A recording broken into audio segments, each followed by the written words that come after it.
Hello, move your house. What? Hello, move your house. Hello. Hey, nothing says December and Christmas time like a good stabbing.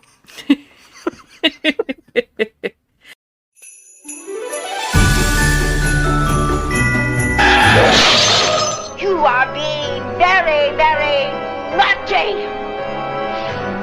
Naughty this!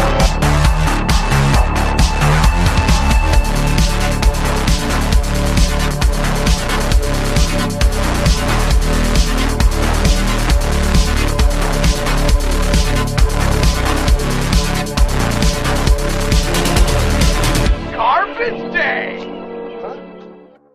It's like Ghoultide greetings.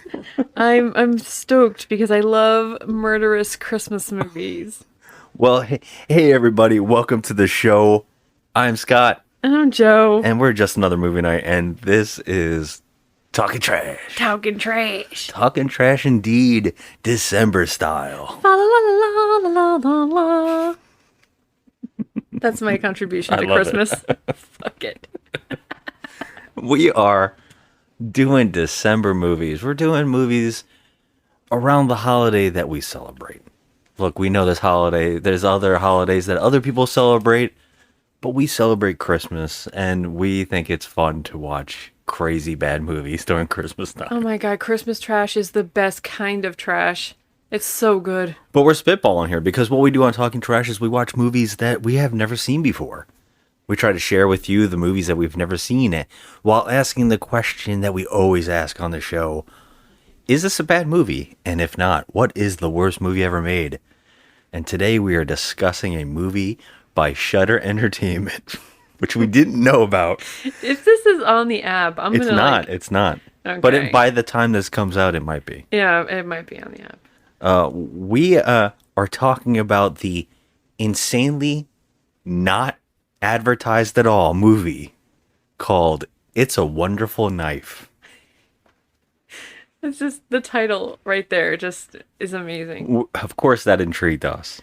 Where did this movie come from? How did you find out about this? I don't know how I heard. You know, I think I saw somebody post about it on Instagram, and I was like, "What is this? Yeah, This is something that's right up my alley." It's like, but it looked fake. Like it looked like That's exactly right. like a fake thing. And I was like, "Wait, is this real?" Which really pisses me off because how do they not advertise this thing? Because look, the advertising for this movie could have been outstanding. Yeah. They could have made it look like a fake, like Hallmark movie, the trailer, all the staples, and then just have like a bunch of blood and murder out of the blue. That would have been amazing. They could have done so many things, and I don't know if they even did. I have never seen one trailer for this film. No, me either. I'm pretty sure I learned about this on Instagram because I follow a lot of horror people, and shout out to the horror community. Yeah, it popped up that it existed when I looked at we go to a Regal movie theater, and I use the Regal app because we go and see movies for free. We pay for the Regal Pass. And so this movie popped up, and I saw the poster, and I said, what the fuck is this thing? And I'm like, that is so funny. And I just figured it was going to be a Fathom event, which is Fathom puts out movies that big studios don't pick up, and they put the movie as like a limited release on big screen, kind of helping out indie directors, Yeah, which is really which is cool. cool. But the charge for Fathom events is insane. It really is. Like it should be included with Regal Unlimited, I think. Even if it isn't, like, it's just it's almost $20 a ticket half the time for a know. Fathom event, It's a lot. and I think that's absurd because the indie people can't really get, when people see that price, they're not going to go to the movie. But I know they do make money on events like anime. Mm-hmm. So I thought this movie was going to be a Fathom event. Okay. Well, And- yeah, we paid for riff tracks many, many, many times. Yes, they and that always was insane charge. prices. Yeah. It's a lot. It's a lot. But yeah, I thought this was definitely going to be a Fathom event. I said, there's no way in hell this is a real movie. Like, there's no way in hell that this is not like even Rob Zombie's movies can't get released. He has to put them out through Fathom events most of the time. You know, so how this movie got big screen release is blowing my mind. I mean, it's weird too because like I didn't even think that this is like a real thing until 20 minutes in. And then like I think I saw Justin Long and I was like, oh Yeah. my God, what are they doing to him? He looks so funny in this. If we're gonna get into it, like, I just want everybody to know, we spoil movies. We're going to talk about the plot here, okay? And so, if you haven't seen it, I don't know. Look, if you haven't seen it, just warning. We're gonna talk about the whole movie. Yeah, we're gonna spoil it. I don't really think it matters because I think the whole movie is very obvious. But it doesn't matter. We got to bullshit about this thing. And yes, you already brought up point number 1 in my excitement. When the hell did I fall in love with Justin Long? Okay, well, I'm gonna tell you, Tusk. I think. No. I think you followed up with him way back before. Barbarian. When we saw Yeah. Barbarian, I was laughing my friggin' ass off at every line of dialogue that he He delivered. was such a douche I'm a persistent dude, right? I'm like, eye of the tiger. Yeah. in that He movie, was though. perfect in that, though. And then we watched Tusk not too long ago, and I was blown away with laughter. Howard, I can't feel my legs. Well, that would be the spinal injection, you see. The little recluse sank her fangs into you and filled you with so much poison that your ankle was the size of an elephant's leg. Oh, shit. What kind of elephant? I think you've only begun your love affair with Justin Long in the last year or two. Because we've been watching consecutive movies of his that you've just been like, I'm in. enamored. You're enamored by him. But yeah, I think the last one was Tusk, and you were just like all about him. I'm going to hunt this sucker down. I'm going to hunt every movie this guy's done. If it's a horror movie and he's in it, I'm in it. Because once again, I absolutely loved him in this film. I feel could like- not stop laughing every time he was on scene. I could be wrong, but I feel like he's only made his foray into horror in the last couple of years. Like, I don't recall anything that he was in horror-wise before Barbarian. I could be wrong. I don't really. Yeah, I I've gotta never look been at- like a major like hardcore fan of his, so I never really followed his career Well, much. Tusk actually came out before Barbarian. Well, I didn't know that. Well, I mean, I knew that only because we watched it on Bad Movie Night. Yeah, we waited way too long to see that movie. Yeah. Well, I didn't want to watch that movie because. Yeah. But I'm not going to say why. Well, here it is. I have a newfound love for this actor. The movies that he is taking and the parts that he is willing to play are kind of fantastic. He is doing some really weird shit. Yeah, and he he's is. willing to poke fun at himself, which is great. And this movie opens on him. Angel Falls, I give you Christmas. And he's okay. He's not the main character. He's not the main character. He's the mayor of the town. I think he has just become mayor Yeah. of but this town. I gotta explain to you in great detail what he looks like in this movie. It is the creepiest shit I have ever seen. They put, first of all, a hairpiece on him. And it looks like it could be his It hair. might be his real hair. It's not. You can tell. It's a wig.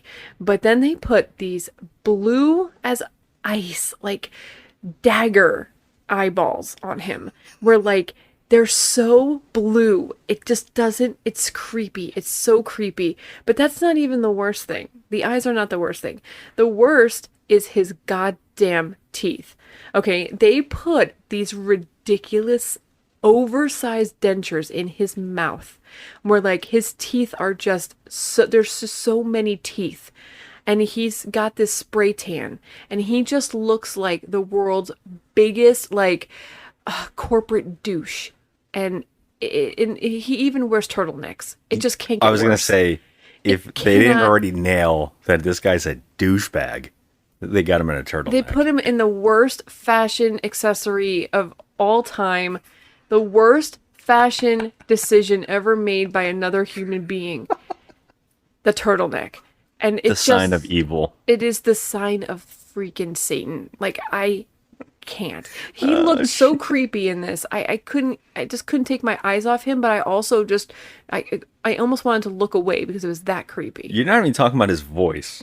Oh my God. And then he has this voice where like, I can't explain this voice. He does fake laughing. It's like, it's almost like android-like in the way he laughs and like the way he speaks. It's almost like if you threw water on him, he would short circuit. Like that's how he was, like an android. It was so creepy. It was just crazy. And when I saw him, I was like, oh man, this is going to be something of a movie. It's going to be something. Hi, I'm Henry Waters. You're safe now. He's not gonna get you. Yeah, and the movie starts on this guy, and he's doing basically a commercial about selling the town and his, like him being mayor, welcome to the town type of commercial. Yeah. And I think the slogan for this character, his slogan as mayor is, if it's not the best, then fuck the rest. Was that what it was? I don't think he said fuck. He does. They beep it. And it's actually on the sign. They actually beep Does out it the say F. It says fuck? F, and it's like all the... I didn't even notice. yes. I didn't If even it's not notice. the best, then fuck the rest, or something like that. Wow. Okay. And he's doing that voice, and I just automatically said, okay, this is going to be fun. I mean, you're going to have to insert a clip because people I can have to find hear it. this. If I can find clips from this movie, because like I said, this is an odd one. I mean, I'm guessing that Shudder releases in the theater. Now, Shudder definitely needs to release movies in the theater, but advertise, because they definitely make some good movies that deserve release. They really do, and they should do better with the advertising. And I know they don't have like a whole lot of money, like the big ones, like, you know, Prime or HBO Max and stuff, but like they should try. There's been some movies recently that definitely needed theater release. We watched a movie called Influence. Mm-hmm. We watched, what was it? I think it's called Evil Lurks. Yeah. Is it When Evil Lurks or something like no, that? No, evil. The evil. Yeah, Something evil like lurks that. or something. When yeah. Evil Lurks or something. And that should have got a theater release. Yeah. I'm trying to think of all the good ones we've seen. Tiger. Tigers Are Not Afraid. I'm like, how did this not get released? Oh, I like that. I like that movie. There's a couple movies I'm like, that is actually a really good flick. Yeah. Well, I wanted to just correct myself really quick before we move on to the plot and everything. Justin Long was actually in Jeepers Creepers. He was in Jeepers Creepers. That is true. Yeah, so I stand corrected. He's one of the rare people that actually shows up in the sequels. Yeah, so that He was in actually makes 2002, cameos in those movies. 2001. That was that long ago. He was in the Goosebumps movie. That's the new one. It's like a show, or is it a movie? Oh, is it a on movie? Disney Plus? I think. Oh, I don't know. Yeah, I'm running to watch that. I'm not gonna lie to you. I'm running to go watch it because Justin Long now. Well, and yeah, he did like a comedy horror House of Darkness. I don't think we saw that. But yeah, he has been in horror movies before, so I stand corrected. Yeah. But anyway. Back on track. Back on track. I just wanted to, yeah, before, I get in trouble for not doing my research. Oh God. Welcome to the show, everybody. We don't do much research. We just talk out of our ass We're most of the time. basically just talking out of our ass. Yeah, so Shudder. They have movies that should absolutely be released as full theater experiences. And I think they deserve the money. They seem to be backing a lot of cool projects. Mm-hmm. And they are doing some really interesting things. I mean, for God's sakes, I think the guy who owns Shudder, and I cannot remember his name at the moment. I'm mad at myself. He made a statement. He was like, Shudder, we not only brought Elvira back, we also brought Joe Bob Briggs back. He's like naming all these things that they did. And I'm like, you know what? He's right.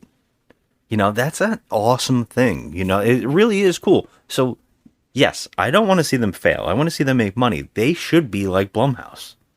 They should be releasing interesting movies. And seeing that they picked this one to I was release... just going to make a really bad joke and say, like Blumhouse, you mean paying $400 million for a property and then destroying it? Okay, well, Blumhouse is not doing so well right now. They're making some mistakes, but they were at the top. When we had seen Blumhouse's name on something, we went. Like it Yeah. was just like we knew we were gonna see something special. I'm soured. Yeah, and also that the trailer we keep seeing for their new movie looks terrible.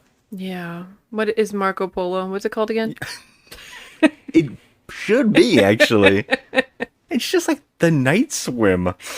Night Swim. Yeah, something like that. It's like, oh man, but I wish it was called Stupid. Marco Polo. Oh my god, I can't. I'm trying to think of a It's gonna be pun. bad. I can't. Anyway, let's get back on track here. Sorry, yeah. I keep deviating us.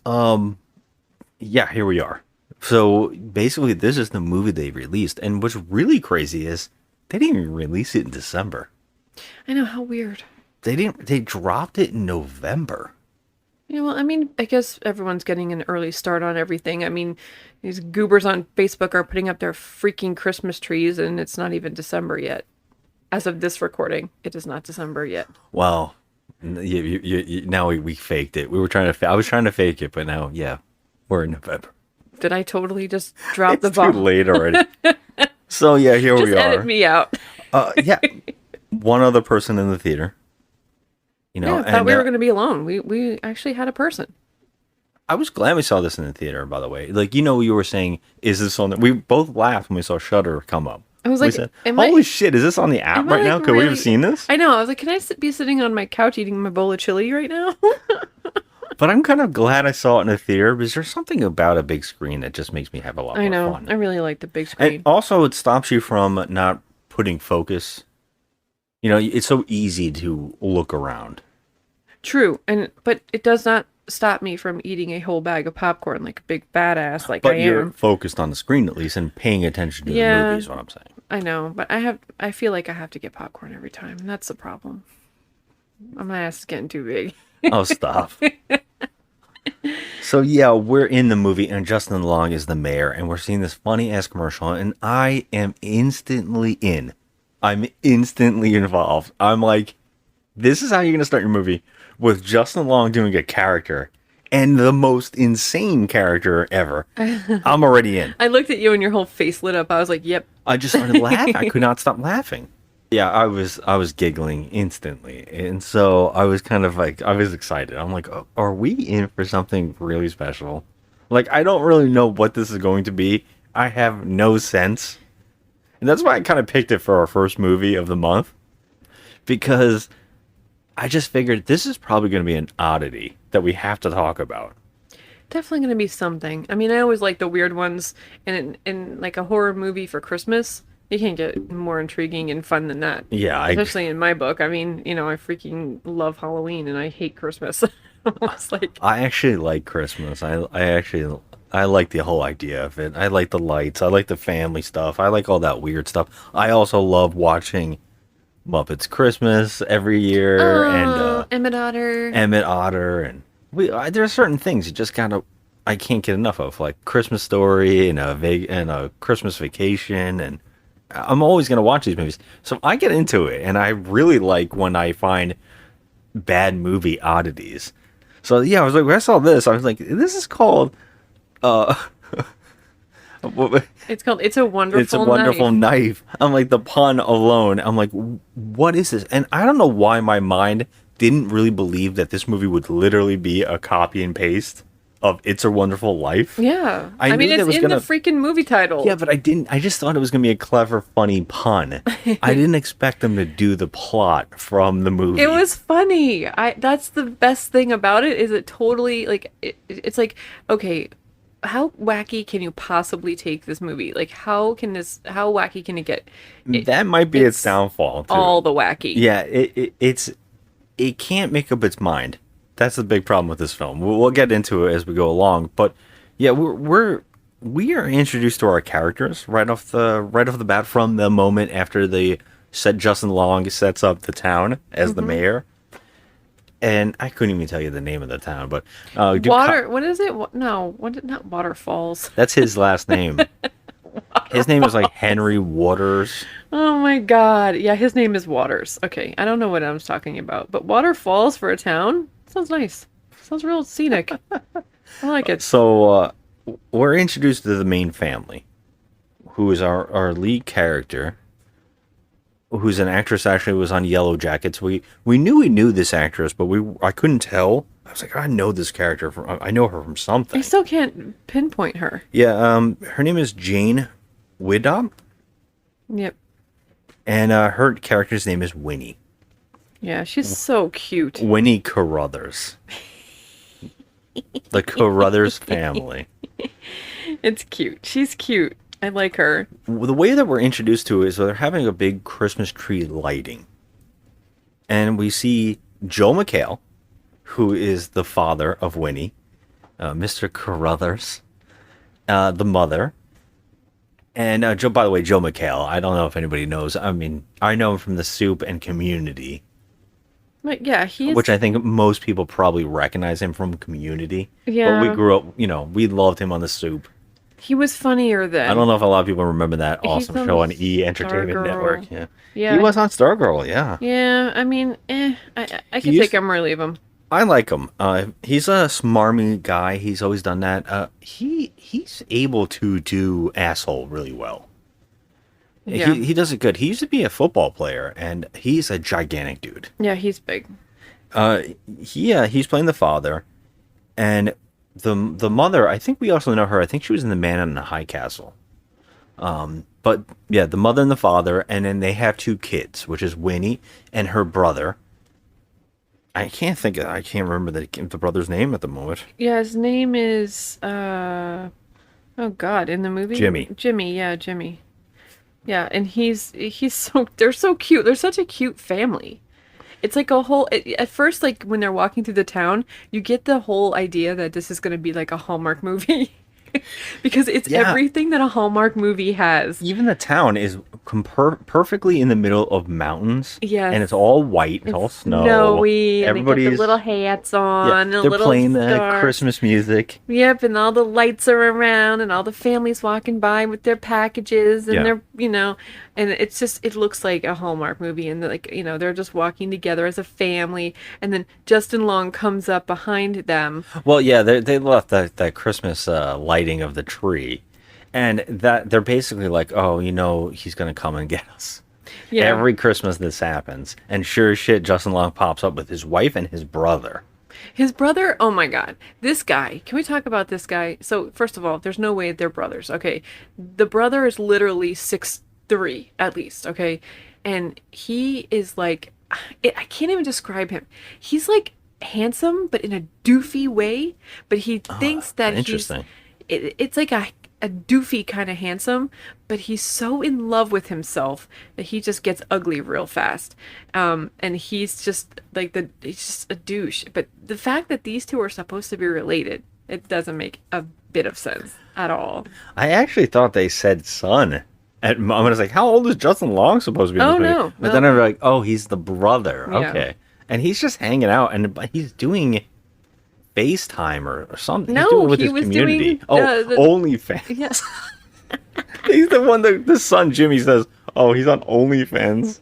Yeah, he's like a mimbo. So he's got like he's doing like a live stream, and he's got an OnlyFans, and this guy, man, you can just look at him and just be like, oh, this is what's wrong with the universe. This guy right here, he's just such a tool. But so then Justin Long, I don't know, what the hell does Joel McHale even do in this movie?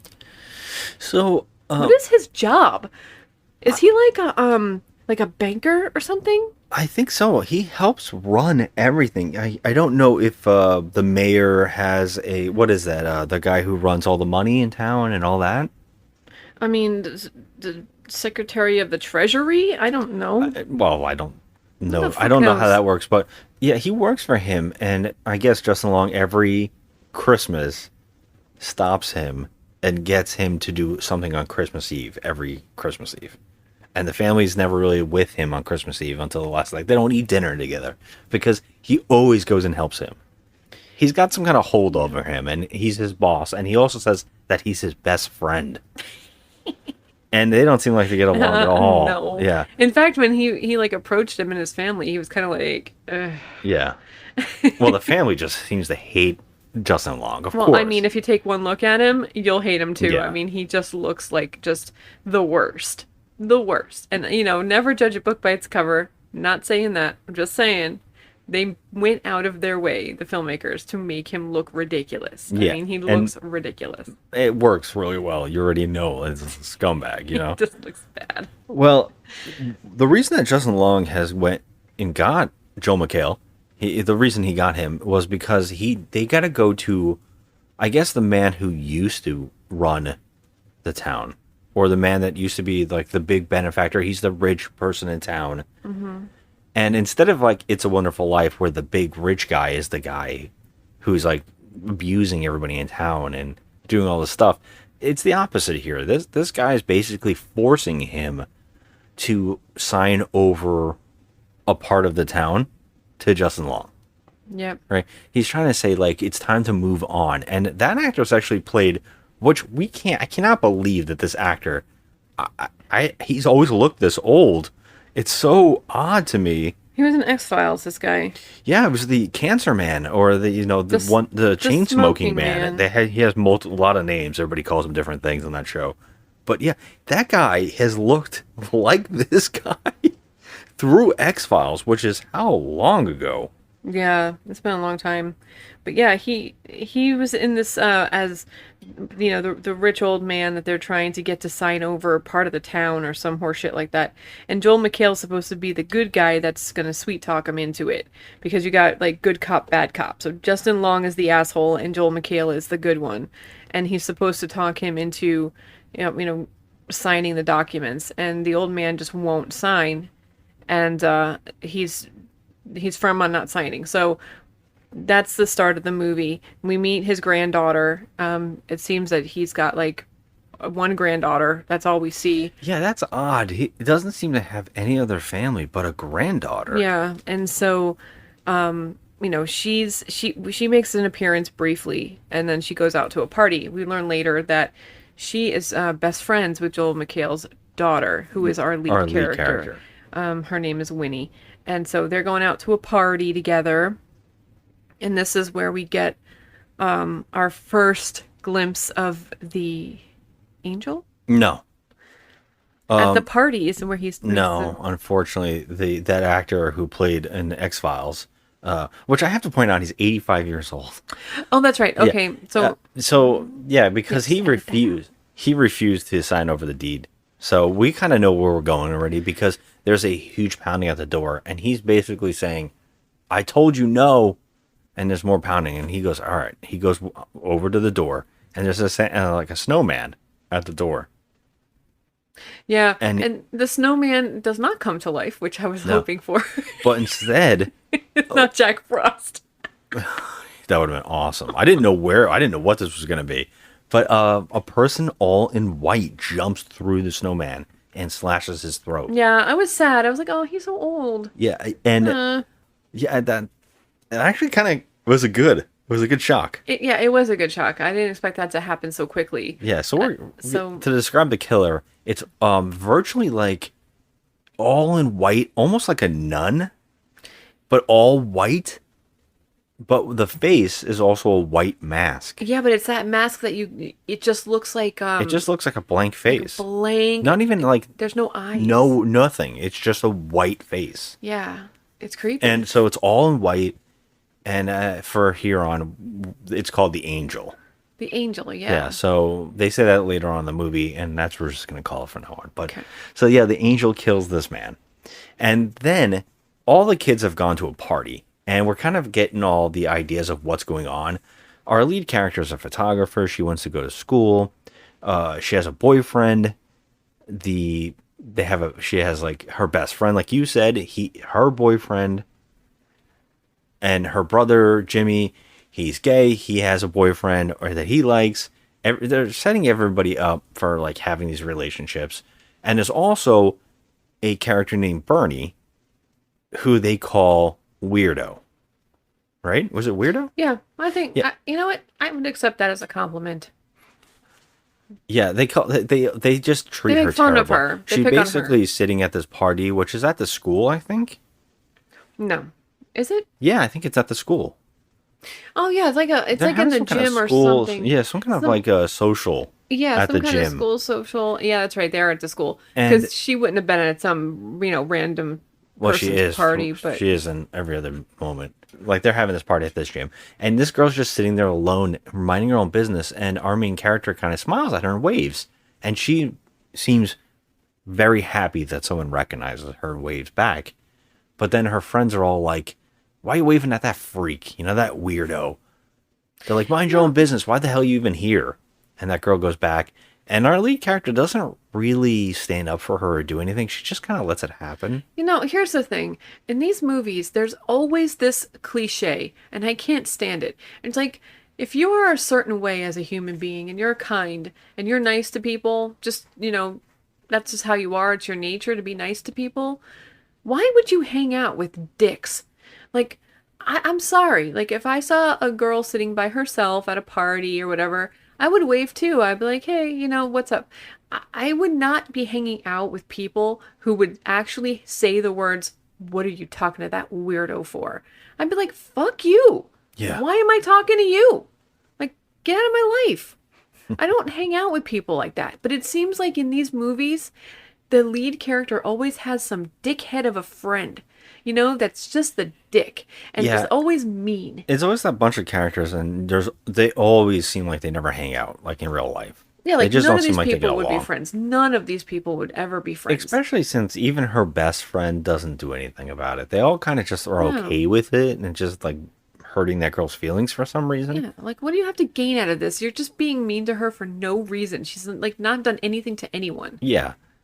And they all kind of split up. And each character goes off into their little thing to do whatever they're going to do.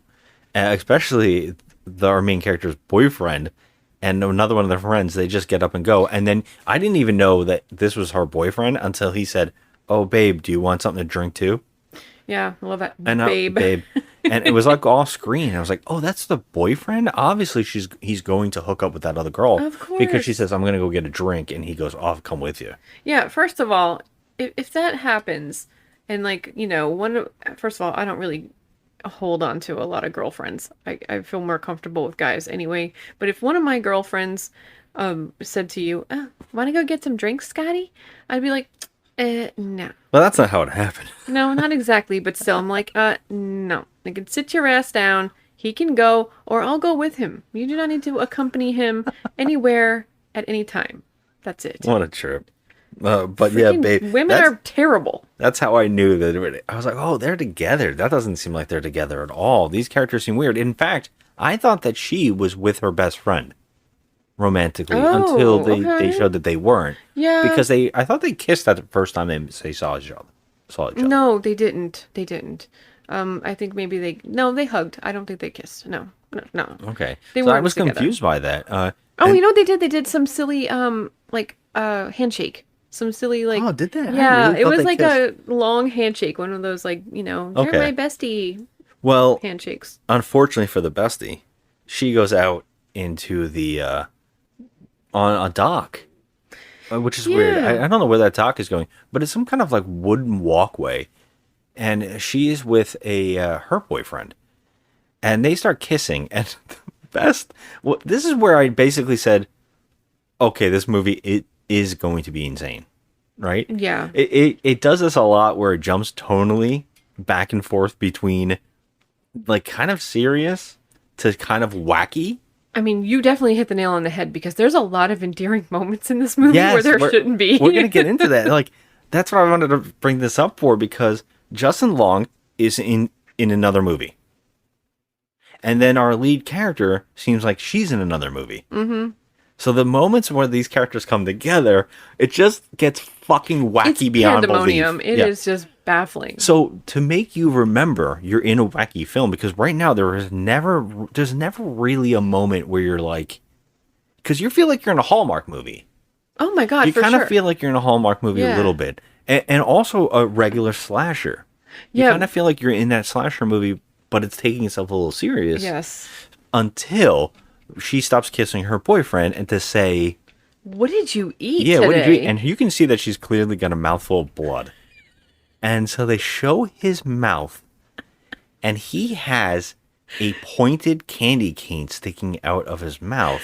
And then we see from behind, he has had an entire candy cane basically like a light thing, like one of those things you stick into the front lawn, Yeah. through the back of his head through his mouth. And so she's tasting his blood, but the best part How about did this she scene not is how did she tongue not? the candy cane? And She also, not there get must have been a hurt. push into her face. Yeah. I was like, oh my god. So she had like a little stream of blood coming down her mouth, but then bam, it's like a freaking like blood packet just splattered all over her face. And she starts running and screaming. Unfortunately, The reason that happens is because he coughs it up. Oh yeah. Yeah. He's got that little candy cane. That's right. And there's the angel behind him, which he couldn't see until he stood up. Right, right. But like it was, and then she starts running and We gotta point out, though, I have to point this out because he disappears. And then all of a sudden, he's underneath her, sticking a knife through the boardwalk she's on. yeah, so she falls and she's screaming and carrying on or whatever, and she falls down on the wooden planks, and the knife comes from underneath the wooden planks. Yeah, So I'm never like, how in the did he middle. get down there? Yeah, never in the middle, just for her to keep going side to side. Yeah, it's like, okay, well, that you can see her through the wooden planks, so you know where you're sticking the knife. Yeah, why but did it you was, stick it in the middle? Yeah. It was comical. It was comical, but she doesn't get very far She doesn't because make it. then he's back on top of the boardwalk and he starts slashing her up. Yeah, And and then she doesn't make it slams very into the far. door. No, she actually runs. She runs back to the door where the gym is, and it's a glass door. So she's banging on the door, and she's all bloody and stuff. And everyone's just standing there looking at her, like she's clearly screaming and bloody. Because they're so startled, like, what? What's Yeah. happening? And what I liked, and I gotta point this out, I liked that the killer starts butchering her I in mean, front of these people it's and not bad. pulling back. Yeah. Whereas something like Scream, it's always like off camera. Yeah. No one ever sees, not off camera, but no characters are ever there unless it's like our main character witnesses the death. Right. Here, we have an entire auditorium full of people seeing this death. Oh yeah, and she's getting brutalized. Brutalized. It's bad. So the main character sees her best friend, I mean, through the window, getting freaking just butchered. Yeah, she does a horror movie Scream. Yeah. The Scream Queen always does. Yeah. They focus in. Now, what's cool is everybody sees, the first person to see it was actually Bernie. Yeah, Bernie saw it. And she's like, oh my God. Bernie's the weirdo, by the way. Yeah. The one they call weird or whatever.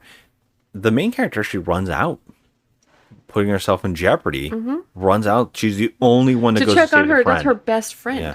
Like, I mean, what would you do if you saw that? I mean, I'd run out there and I'd be like, oh my God, are you alive? Now, I wanted to talk shit about the makeup that the actress that played the best friend that got killed was wearing. I wanted to talk shit about it. Wow, you never do this. I could not stand looking at it. I was like, what is the idea here where you pencil in Okay. around the eye frame? Okay, any ladies listening to this is like a pinup style winged eyeliner. However, it's where you wing it and you go over the eyelid in the crease, but you don't go all the way with it and you don't fill it in. It's very bizarre. So it kind of looks like Like an upside down Cleopatra?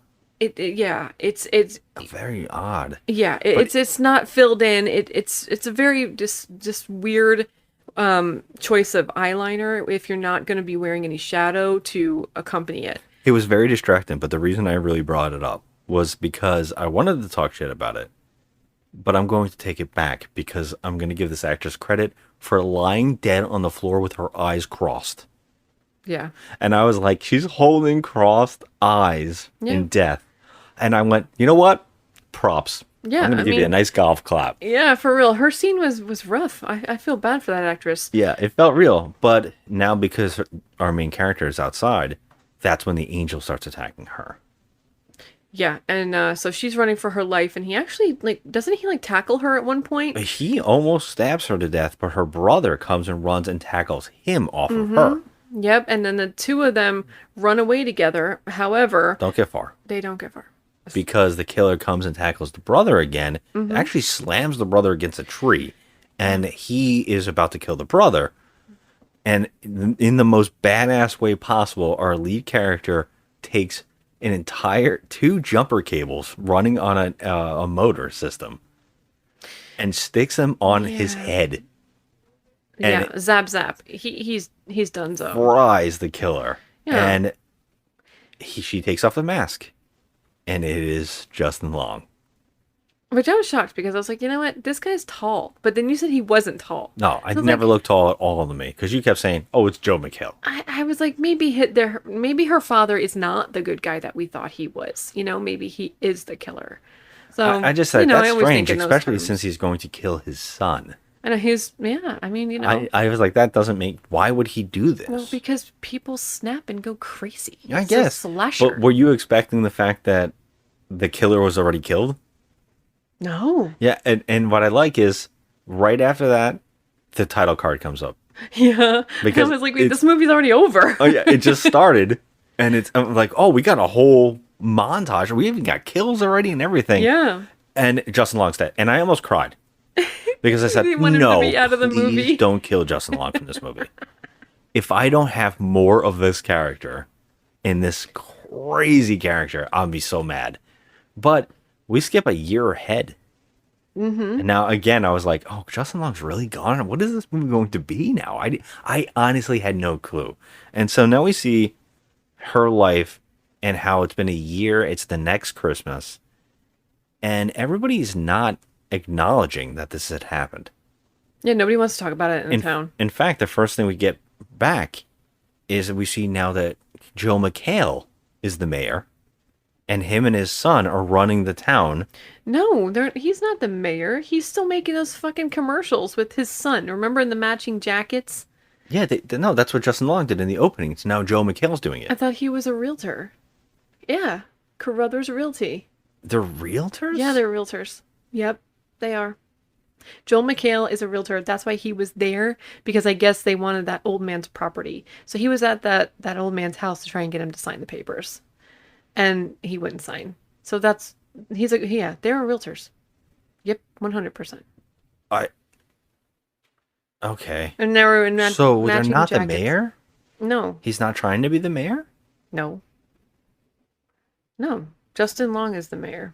Okay. So he basically took Justin Long's job? He just worked with Justin Long as the realtor? Yeah, he was the one that needed the property, All helped right. him I thought try they to were get the mayors, property. So Justin Long wasn't even a mayor. No, Justin Long is, yeah, no, they're just realtors. They're just realtors. Because didn't he also own the funeral home or something?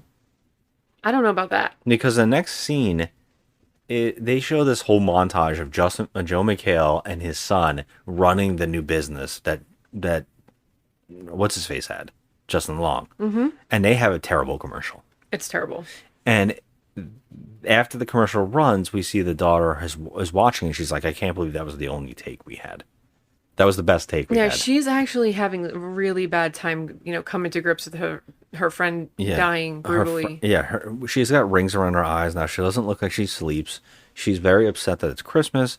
And when she killed Justin Long, she smashed her camera, and so she never got it fixed. We see the camera's broken, and she also has gotten denied to go away to school. Yeah, to New York, a college in New York for photography. So she's gotten declined to get into that school, and she's just miserable. Yeah. And she doesn't like celebrating Christmas, obviously. To make it worse, we see it's like Christmas morning. Oh no, it's Christmas Eve, and on Christmas Eve the family gives each other one present. This shit. And we got to point out, we also meet Aunt Gail. Okay, so Aunt Gail, we know her. She's Catherine Isabel. Yep, Catherine Isabel, And who she's- people might know from Ginger Snaps, Yeah. Freddy vs. Jason, and even Hannibal, the television Yeah, show. man, she's a horror queen. I Yeah. like her. She's cute. And she's also married to her girlfriend, who's also the lead actress in The Influencer from Shudder. Yes. Which I was like, oh, it's good to see her again, because she was actually great in that. She has no role in this She has whatsoever. nothing to do in this. Yeah, which is a shame. But yeah, they're together, and they all get together on Christmas Eve to do this like exchange of gifts. Mm-hmm. And we see this gift. They call her down, and she's like, I just don't want to celebrate Christmas. And especially since they go into town, and she's kind of like drifts off and sees that the town is kind of getting... stuff's happening, and we see that the funeral home that Justin Long owned is shut down and boarded up. Yeah, that was weird. I Yeah, don't know and why they bothered to show us that. But she's looking out the window, and she's realizing, she's remembering that she killed this guy, and it's kind of like Of course, she killed somebody. And his brother, who is now also completely like run down, comes up to her and blames her. You killed my brother, and everybody seems really happy about it. Yeah, And he's I like, I hate you haven't, for I, killing my I have brother. not forgotten what you did to me, and I hate you. So Yeah. right there, it's like they're setting something up. I felt like they were setting something up with the brother, like he was gonna go ape shit, and he was gonna turn into the murderer. Or something. Didn't know where this was going to go. I thought Yeah. this was going to become a new mystery of killings. But like I said, we get to this Christmas gift, and they give Joe McHale and his wife, the two characters, give their daughter this Christmas gift. She opens it up, and it's a velour pink tracksuit with her initials on it. I'm like, are you fucking? First of all, I have received. I mean, I can't tell you countless bad gifts for Christmas. Where like, I mean, my mom, bless her. Okay, she never knew my underwear size, and she always used to buy me underwear. Those 12 size is too large. Yeah, this was always insane. Okay, this is an ongoing Experiencing this. thing in my freaking family. That the joke was, mom always buys underwear that's 12 size is too large. Yes. And this tops this gift. This is like a 1992 Paris Hilton tracksuit. It's pink. It's like when she used to walk around just wearing pink tracksuits all the time when she was doing that stupid reality show. That's what this is. It doesn't even fit her. It was terrible. I was like, this is what your parents give you as a gift, but it gets worse. It gets worse. They tell her to go put it on, and she does. I was like, this is a Ralphie moment. You look like a pink nightmare. Yes. I was like, if she comes down and he says you look like a pink nightmare, I was gonna hoping for lose that, my but shit. something even more insane happens. Catherine Isabel should have said that, by the way, because she's the only one there when she comes downstairs, and she's drinking. And she's like, where's everybody? And she's like, well, they're looking at your brother's gift. Oh my God, I would have lost my shit. And she's like, what? And he's, oh yeah, he got a truck. She goes outside and there's a fucking, okay, first of all, this is not a truck. This is a monster, okay? This thing nobody should own. It was like the world's biggest pickup truck. And it had a big shiny bow on it. And she's like, are you fucking kidding me? Well, Joe McHale actually says to his son, well, my business partner needs a drive around to get around. Needs to ride around in style. And she's like, you gave me a fucking tracksuit, and he gets a car. Yeah. I was like, first of all, I would take a knife and I would just start stabbing everyone right there. The mother says, you both got something you needed. Yeah. Oof. You both got something like, you needed. Holy shit, what is she out of shape and she should go running? Is that what you're suggesting? I mean, this is like the worst. She's actually very in shape. Yeah, she's adorable. Yeah. I was in shock. I just couldn't. So, I mean, the fact that she's still wearing this thing, like, I mean, I would have set it on fire in front of them. Like, just because. It's like the worst gift ever. She goes back inside and she goes and drinks with the ants. But her text message blow up, and it's from her boyfriend asking where the hell she is. He's at their party at his house. They're having a party at his house. She goes to the freaking party. Now, this doesn't make any sense to me at all. And I couldn't say it in the theater because we were watching the movie and we don't talk about it. Why would he be texting? Why would he be texting her in the situation that he's in? So she gets to the party and she sees that weirdo is there. Like, first of all, everybody makes fun of this girl. Yeah. Why is she at this party? They actually throw a cup of beer at her. They throw a cup of beer at her. So she's trying to, anyway, Winnie's trying to find her boyfriend, and guess where he is? Yeah, the girl actually tries to help her. She doesn't want her to find out. Yeah, she knows where he is. She knows that he's banging the girl. She says, oh, I saw him on the porch. But everybody else in the room says, no, that's a lie. He's in the laundry room. Yeah, so she opens the door, and he's in there banging her friend. Mm-hmm. So they've been, doing each other, which we obviously knew. He comes out and says, well, you haven't really been there for me for a year. And yeah. She's like, everybody got killed. I killed someone and I watched my friend best die. friend get murdered. So yeah, I've been a little bit, not right in the head. This guy, whatever. I'd like to say he's the worst, but he's not. I mean, he actually does love this girl he's with. Well, we'll get to that. Yeah, that's the thing. But yeah, she not only yells at him, and the funny thing is, they're in the hallway, and then the one girl that he's sleeping with goes, oh, thank God, I don't want to hide it anymore. Like, I mean, Yeah. honestly, And then she goes, he says, I'm sorry, you haven't been there for me for a year. then And why then did she he goes, text her? She goes, it's sticking out of your pants still, man.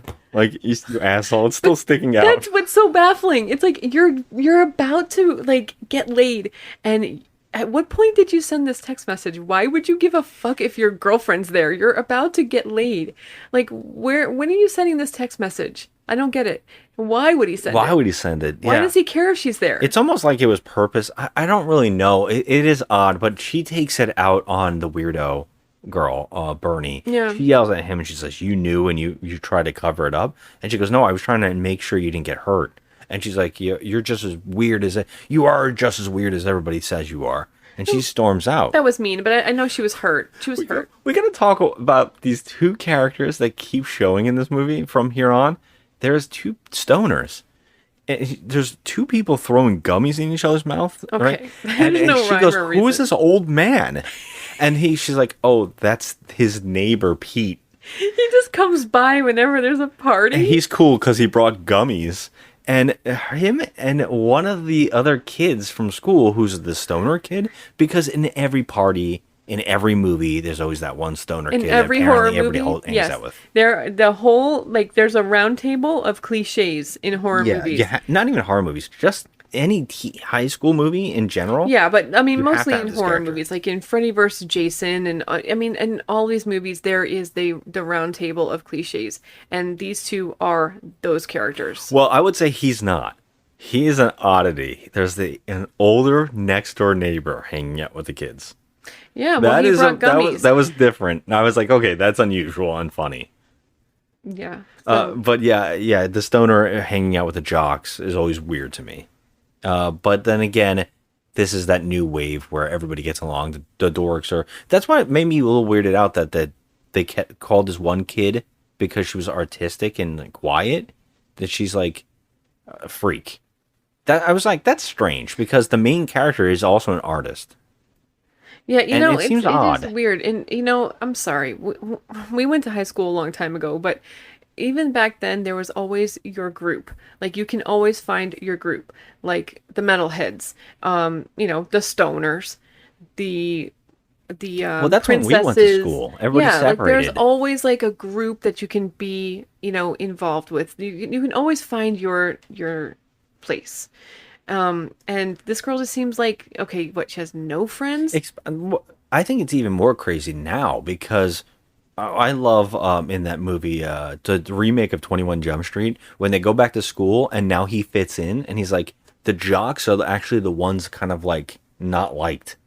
Mm-hmm. The fratty kids, the smart kids actually are all popular. Yeah. It's one of my favorite jokes because I'm like, that is kind of how lucky kids have no idea how lucky they are. When we were kids, we had to hide all the nerdy shit. Yeah, You know, we did. we totally had to hide it. Could not like Star Trek. You could not like comic books. Yeah, people would make fun of you. Yeah, You know? absolutely. So it made me weirded out that in a newer movie they were calling this kid a freak, Yeah, I mean, but she still and attended she's not the even parties. that weird. She's not. She's just quiet, I guess.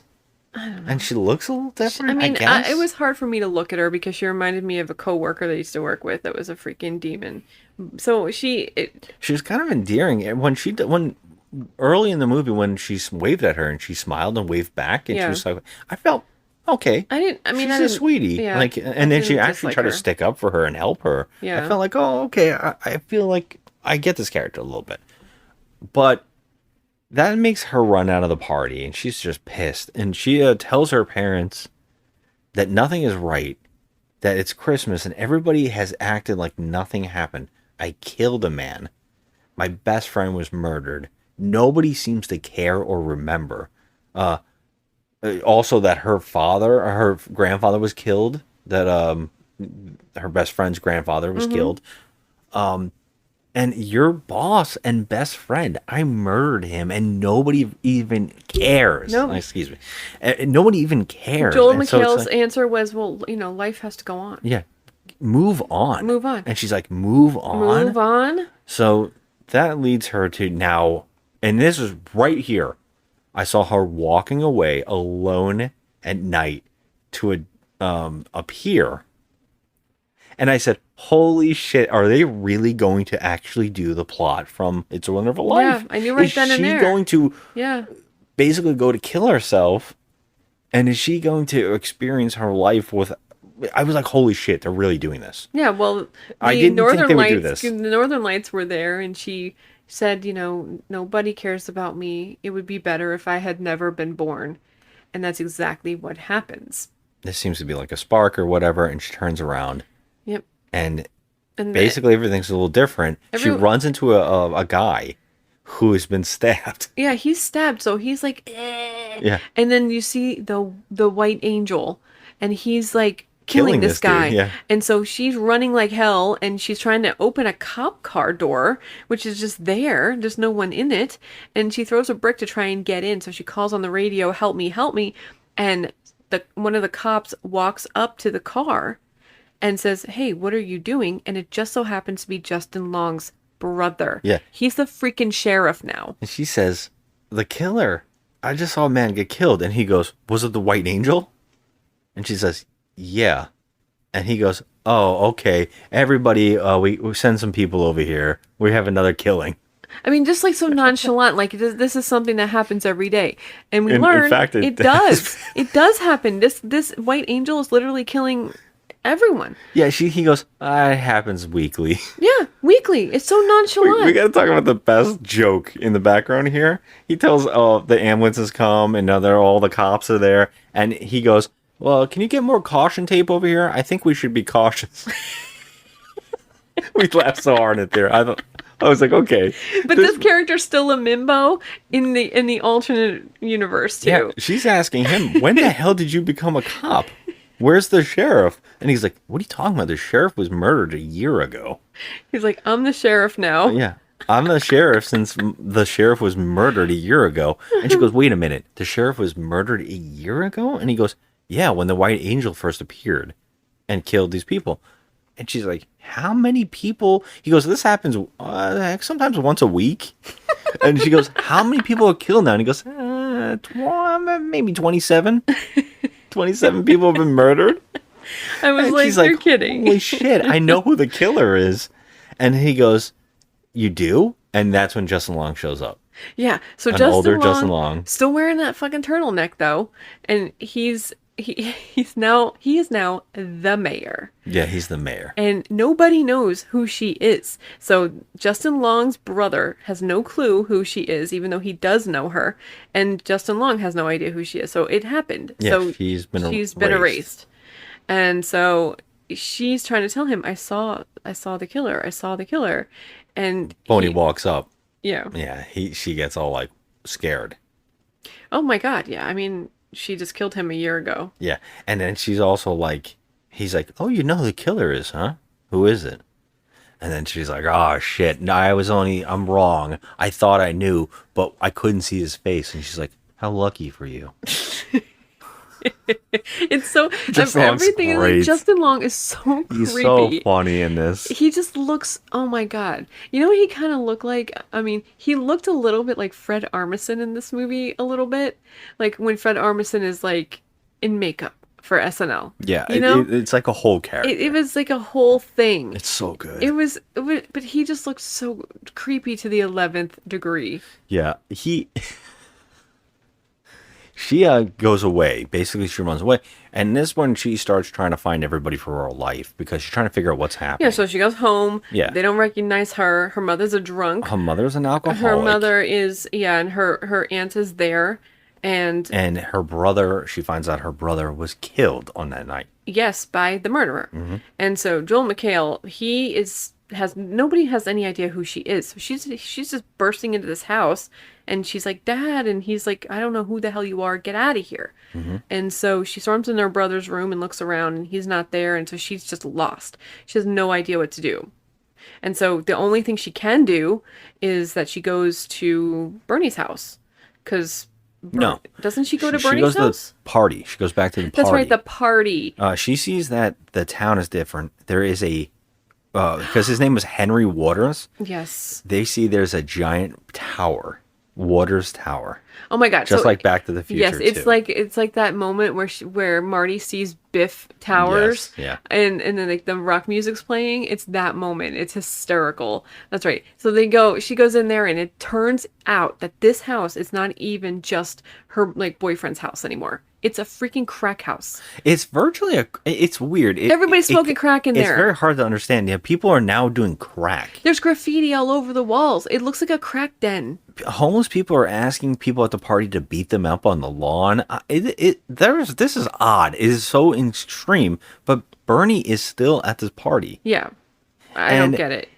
And more crazy is that her boyfriend and that girl have been together for 3 years. Yeah. And they are in a serious committed relationship. They're in love. Yeah.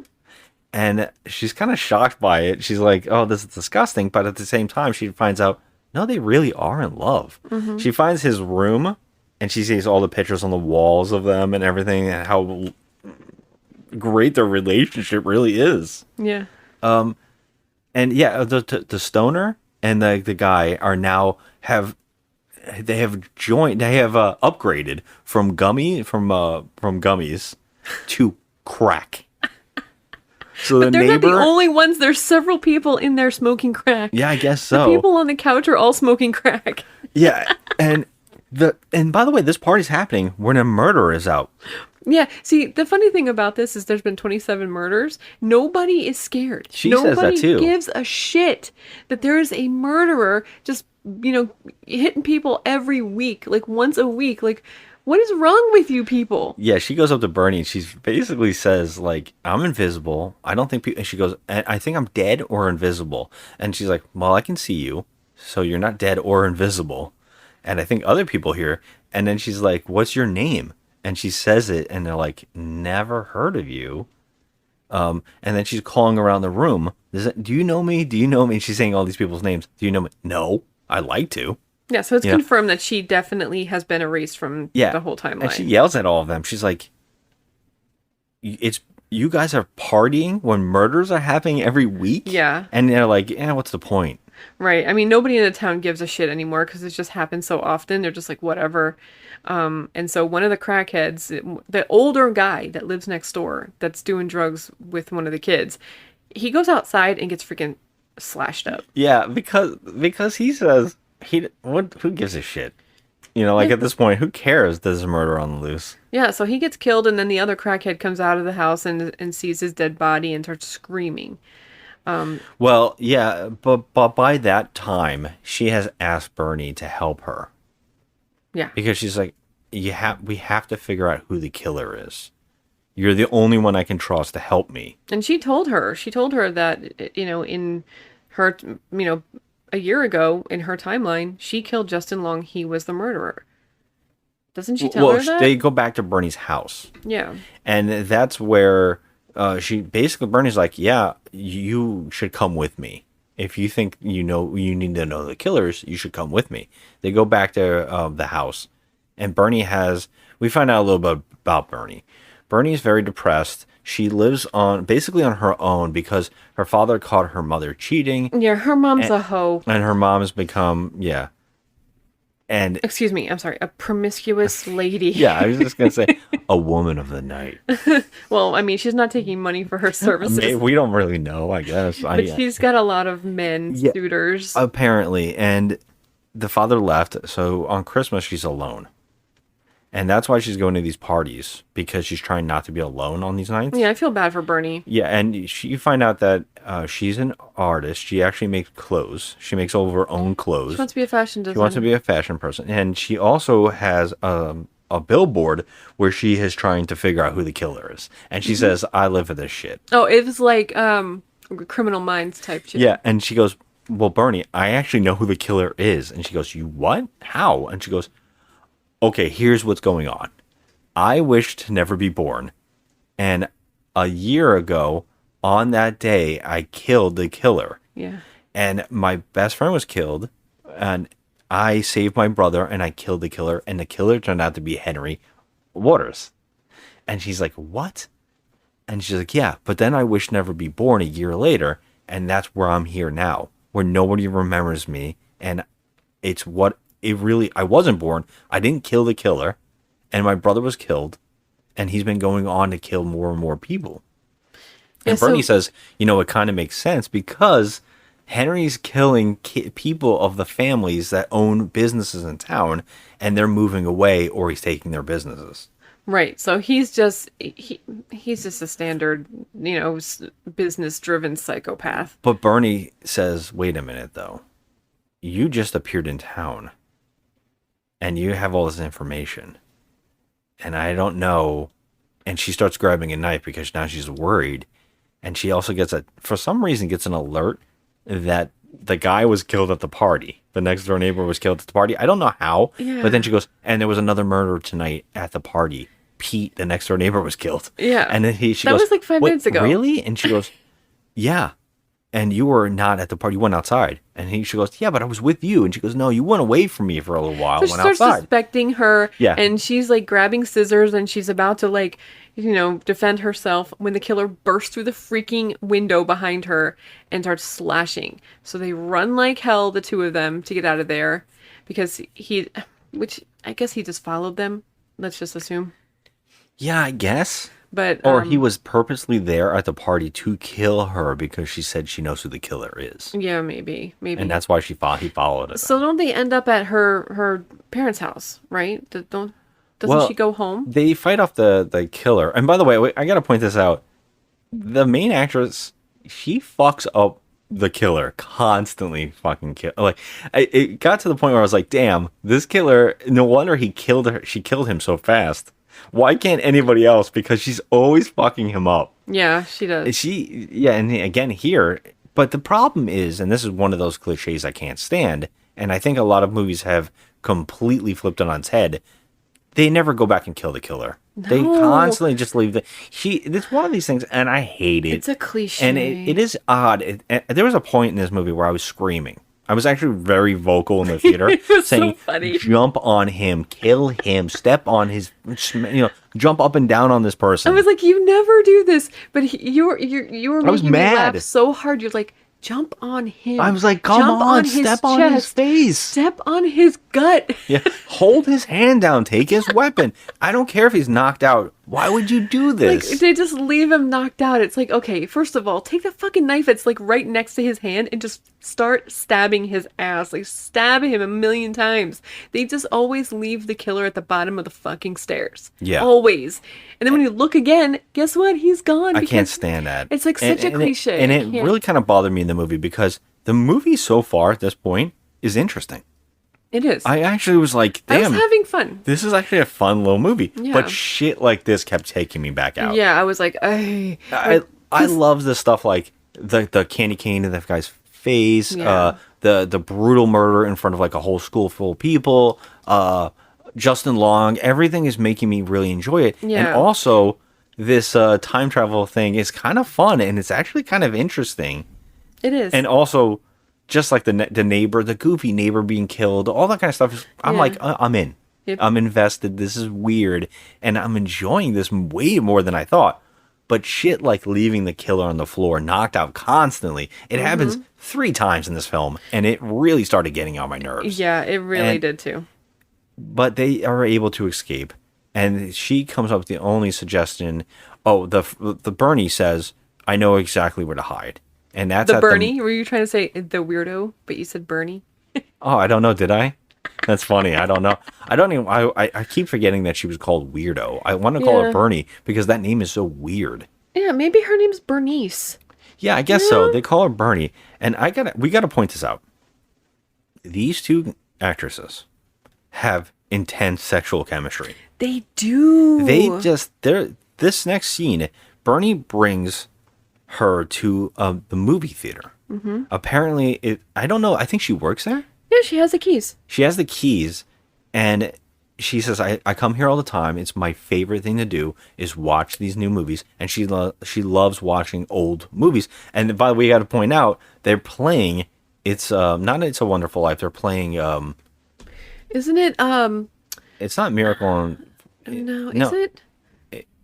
I think it might be. It might be Miracle on 34th Street. I thought it was a Christmas theme, like a named movie. But they're watching the movie.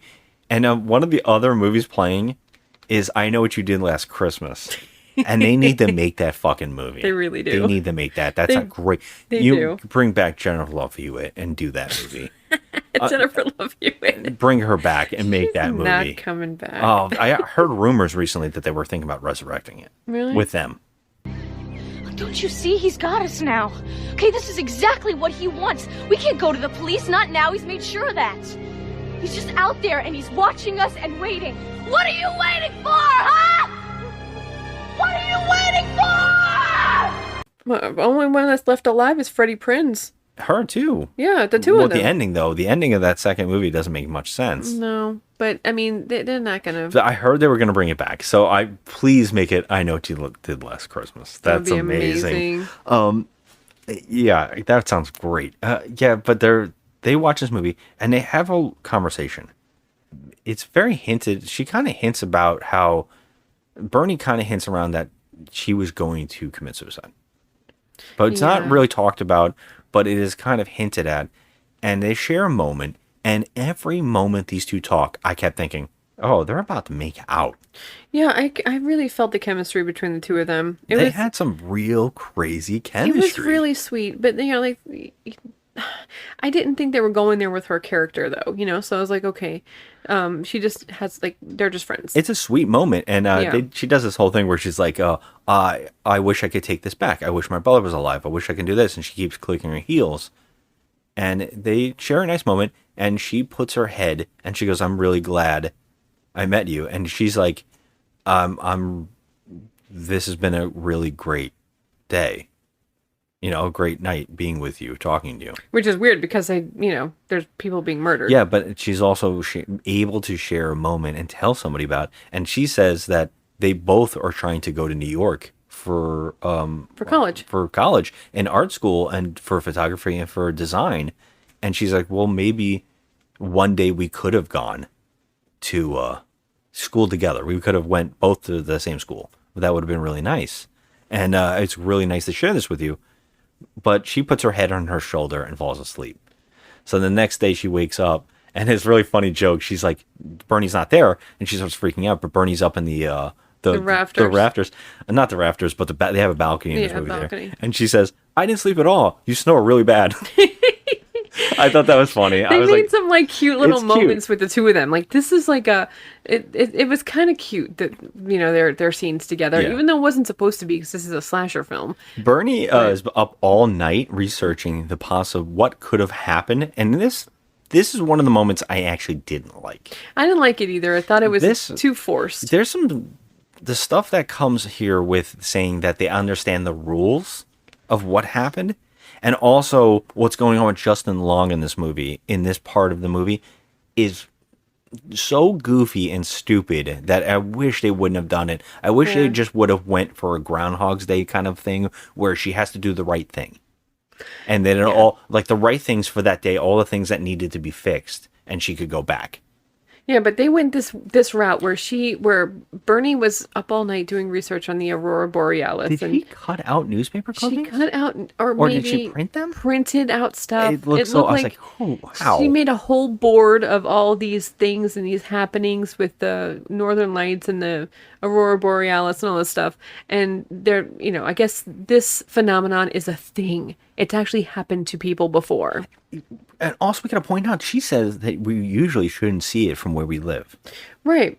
And so that's what makes nobody was shocked about it that it was there. That's what I was going to say. That's what makes everything so much weirder is the fact that no one says anything in this town. It's like... Yeah, even when she wished on that, when she saw it and she wished into the sky that she was never born, she wasn't freaked out that the Aurora Borealis was right there in front of her. She didn't seem to care. No, it was just like, oh, that's a thing. I kept hoping they were going to make a joke like Christmas Vacation and say it was swamp gas. That she wished upon swamp gas. I was hoping the whole time that's not the Aurora Borealis. We couldn't see it from here. Uncle Lewis. That's actually gas. What's the matter with you? I wish it would have made a joke. It would have been better because the things that they do, saying that they do.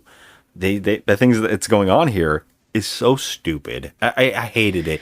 They saying that she wished upon it, and it's actually the soul of somebody she killed the intensity of killing somebody on that night, they made it, and it's like the soul Yeah, in I the sky, don't and get she it. wished upon it, and she needs to set things back. So what that means is, She in has to- English, she has to kill Justin Long. They're saying that it's Justin Long's spirit. It was supposed to be killed, and now that she reversed it, it's sitting there in limbo, and it's angry, and so she has to once again kill him to put that soul back. Yeah, so now we I get... didn't understand it, It and it was makes so no sense. Now stupid. we're getting into goofy territory, which it was goofy before, but it was fun goofy. So they go back to the parents' house, and she's like, I'll come with you, and we'll talk your parents into knowing what's going on. So when they get to the door, she knocks, and Joe McHale's like, no, and get he out. slams the door. Yes. So she keeps banging. She's like, I'm never going to leave. I'm not even supposed to be here. I can stay here forever, banging on your door until you answer. So Catherine Isabel answers the Aunt Gail. She opens the door, and she says to her, what are you doing? Why are you here again? And she says, look. And Bernie whispers into her ear, make up a lie. And instead she says, you're my aunt. They're my parents. Yes, and Jimmy was my brother. Jimmy was my And brother. she just lets her in the house. And no, she goes, what? That's insane. And she goes, you're this, this, and this. And then she goes, yeah, but now tell me something you didn't Google. Right? Yeah. And she tells a story about how back in the day she was wearing some kind of underwear. She was wearing some kind of thong underwear, and she sat down on a bench, and her ass got stuck. It froze to the bench, and her underwear like snapped or whatever. She's like, I couldn't Google that, and it's not on Google. And she goes, okay, come in. She goes, I knew one day that underwear would bring someone together. Would bring Oh my people together.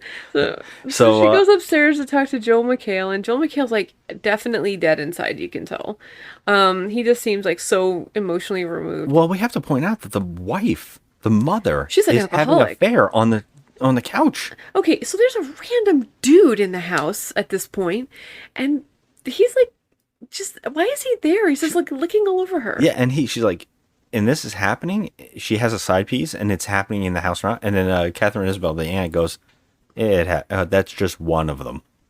And she's like a raging alcoholic. She's completely off the rails. That's like, her sister. Since her son passed away. Yeah. So yeah, Joel McHale's got to be like emotionally dead inside. So she goes upstairs to talk to Joel McHale, and he obviously just does not believe anything she's saying. Well, they share a sweet moment. Actually, she talks, she lies, and she says that they were good friends, Jimmy and her. And then she remembered his football games, and they share a really nice moment. And everything's great. Everything's going right until she accidentally says, she tells him, I know who killed him. And Joe McHale's like freaking out. And she says, it's your best friend. It's your boss. And he's like, my best friend, my boss killed my son. And he's like, he paid for his funeral. He's keeping food on his table. That's the only reason we even have a life here.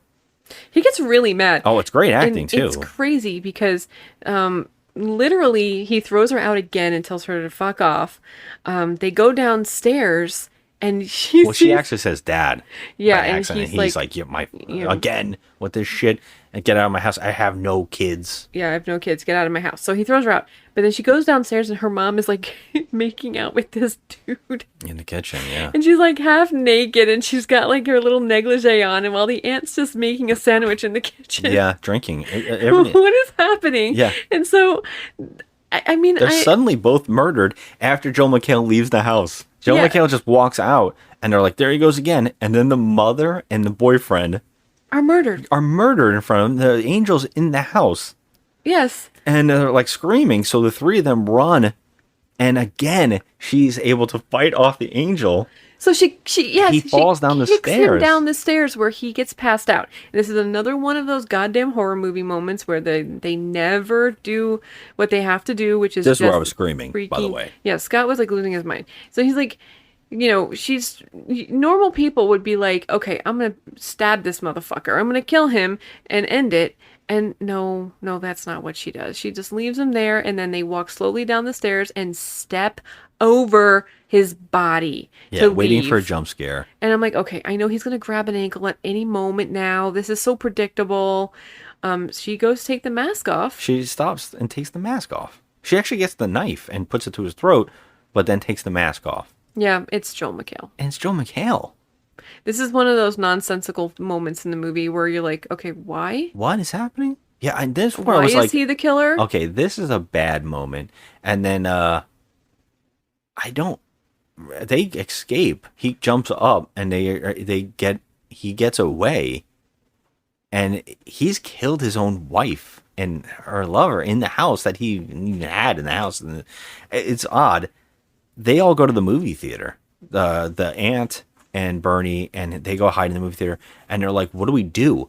And now this is where it's so dumb. They're like, yeah, you need to kill your father. Yeah, Like so your can I father, just it's point not out- really your father. It's not really her father, but can I just point out something too? It seems like I understand that this is Christmas Eve. I understand that, okay? But there's nobody anywhere. There's nobody anywhere. So Well, half the town, they said that half the town is left. And everybody else is like bums. And it's really crazy. yeah, but There's like nobody in this town at all anymore because half of them have left or are dead. I mean, I guess, but there's just nobody in a movie theater. I don't know. It's just weird. Well, it's also, yeah, it is also Christmas. It's Christmas Eve. A lot of people go to movies on Christmas Eve. I feel like it's Christmas Day now. And why would they? Okay, I don't know why they'd be doing a tree lighting ceremony on Christmas Day. On that day. It has to happen because it was Christmas Eve the night before. Yeah, I don't know. The timeline kind of screwed me up. But Yeah, whatever. it is odd. And it definitely goes day to night. So they go back, and then this is one of the parts I hated. The aunt goes, "You're right. You have to do it, and you could set everything back." Like she knows everything, and she understands it instantly. It's so cheesy. Yeah, and it's forced. really cheesy. And it sucks because the moments, like the sweet moments between Bernie and her, are great. Some of the stuff with the father, like how he's dealing with everything, that's great. But then like the mother being a dumb drunk is so stupid It's and so corny. corny. It doesn't feel real. It feels badly acted too. And also this scene where Catherine Isabel's like, "Yeah, I'm in. We're gonna kill you, my brother-in-law. Yeah, he just she- killed my wife." And by the No. way, in the my sister. And by the way, in the throwaway, we find out that her wife was killed by as well. Like a year ago. Yeah, yeah, Right? she was also killed. Or last summer or something. I'm Last like, summer she was what? killed. Like, okay, what a throwaway thing. It's like, Like, why no wonder even she's not in the intro- movie. Yeah, Yeah. like why introduce this person? We don't even need her. It was really stupid. But then And even the main character is like, "Oh, she was killed." Anyways, yeah, there's just no time to care in this movie. Yeah, because because now they there's gotta start so ending it. much happening, and so they have to start ending it. So they go to the movie theater, and Joel McHale obviously follows them, but not before the boyfriend Robbie, the ex-boyfriend, and his girlfriend show up for no reason whatsoever other than it's their anniversary. well, they also set up a trap, and they put on the sign. They changed the sign to "We are here." Yeah, Merry Christmas, David. We're here. Yeah, and they're expecting them to come, so they set up 3 dummies in the theater. But like you said, they think the killer's there, but it's actually the boyfriend and girlfriend, the ex-boyfriend. Yeah, and And, so he's like, "Oh, this is tradition. We come to the movies every year on Christmas because it's our anniversary." And our anniversary, they called it was it a threequel or they said It's some kind of yeah, and so they just go there to die. They Yeah, get and butchered. I have to point this out because I forgot to point it out already. If you suffer from epilepsy and you don't like flashing lights in a movie, holy shit, this movie wants you to have a fit. Like they want you to make yeah. I mean, literally, I thought that I was gonna. I had to look away at one point because I was like, "Oh, I'm getting a headache." Yeah, the scene in where the neighbor dies also is heavy strobe light. Yeah, Is yeah. happening during the murder. It's crazy. Then this one is using the camera flashes, which really don't make any sense. No, but the lights are turned out, so all the lights are. He cuts the power in there, and so she needs to use the flash so she can see where she's going. But It's so much. it's just so extra. It literally hurts your eyes. Yeah, And it went on for too long. it went on for too long. So But we didn't say that before this happened. The aunt was killed. yeah, she got killed. She was just walking around the theater willy-nilly, and he was in there and he stabbed her through. And then he Done. comes and kills the boyfriend and girlfriend. Kills a boyfriend and girlfriend. So it's that up to were there. Bernie and her to stop him. And what happens is they are able to knock him down the stairs and stab him through, and Joe McHale is dead. They take the mask off, it's Joe McHale, he's dead. And they go up to the Aurora Borealis, and she basically begs for her life back, and it doesn't happen. And Bernie is like, I'm going to be sad without you, and that, I was actually going to end my life, and you actually saved me, and all this stuff. It was a really sweet moment. It's a really sweet moment, and they share this thing, and she's like, I'm not your Clarence, you are mine. Yeah. And, you basically help me. And she's like, I know you probably won't remember me. My life is going to end now anyways. But she's like, maybe you can say hi to me again. Yeah, And really it's sweet. really nice, but Like, it doesn't go back. back. It doesn't go back, no, but there's a lot of endearing moments in this movie that just, it's like, okay, you go through the slash and, the hack and slash and the blood and stuff, and then you go through some comedy, and then you go through the endearing moments. I mean, this movie is all over the place. And the message about, like, them saying, you matter. Yeah. Your life matters. It's a very is really sweet, nice thing. Uh, So this movie's all over the place. It's so odd. But they hear the clapping. Yeah, they hear They this is hear where they hear the clapping. clapping, and they said, "Well, we got to take out this fucker. We got to take him out." Well, they see that he's having the tree ceremony after all these deaths. And what's really odd is people are giving him gifts, and he's throwing them in the trash. And he also has a naughty and nice list.